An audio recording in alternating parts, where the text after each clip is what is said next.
Welcome back to day 23 of the 100 Horror Films in 31 Days. Today I got in 3 films. First up is The Washing Machine with Rogerio Deodato directing. I watched it on a streaming service. I don't have the DVD of it. Shameless put out a DVD of it. I'm going to kind of hang around, wait for Blu-ray. It came out in 93, I believe. And it's not really The Washing Machine, as is many with giallos with these strange titles. The Washing Machine is just a peripheral device. What happens is the killer is stuffing the body parts into the washing machine. It's an interesting giallo.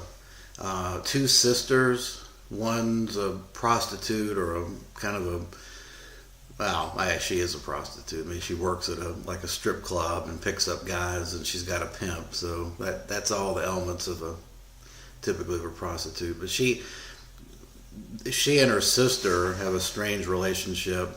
They get involved with a cop who's investigating the murders, and it's just a very bizarre sequence of events that lead to a really interesting and fascinating ending. I really don't want to give anything away on that, but it's a really good watch. I enjoyed The Washing Machine. I can't wait for it to get a Blu-ray. It needs kind of an Arrow treatment. I think it'll be great. Next up is a South Korean film, Face, 2004.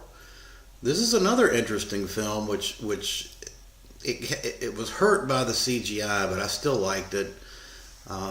Essentially, you've got a police facial reconstruction artist, and he ends up finding a. You probably saw a minute ago the dog walk past here. I mean, he's like 1 year old, and he's always looking for crap to dig into and chew up. I mean, I had to stop the video just for that crap. But anyway, Face, 2004. South Korean film. This cop is a facial reconstruction artist, and one of the bodies that shows up in the police morgue is one that's been melted away, which is interesting. And by the killer, the victim of this serial killer melted the body, which is strange.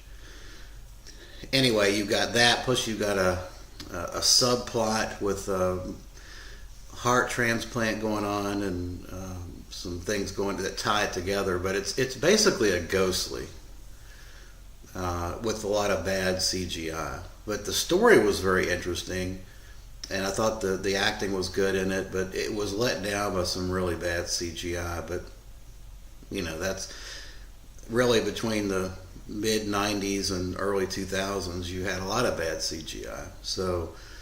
I don't really hold that against the story. I thought it was still it was a good, interesting story, and short. It's a short movie, like an hour and 80 minutes.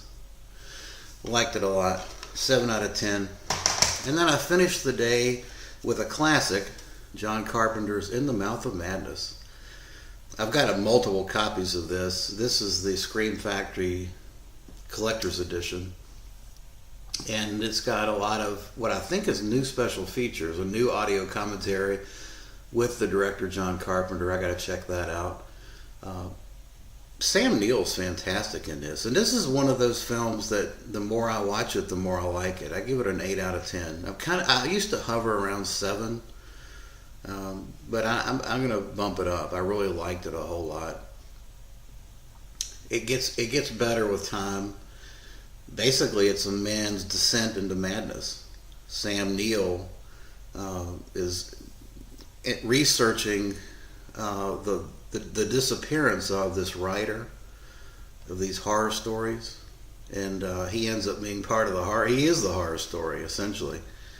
Very, very interesting, fun film.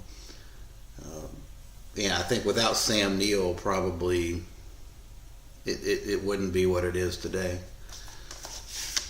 This has got the slipcover, but this is definitely an 8 out of 10. I think, and this looks like, unless Arrow does something outrageous with it, the definitive release for in the Mouth of Madness. I mean, unless Arrow comes along and does something spectacular. Jürgen Prochnow, who was in Jürgen Prochnow plays the writer who disappeared. He's always infamous looking, and he was great in Das Boot, the boat, Das Boot. Highly recommended. All right, well that'll do it for my day 23. I appreciate you watching.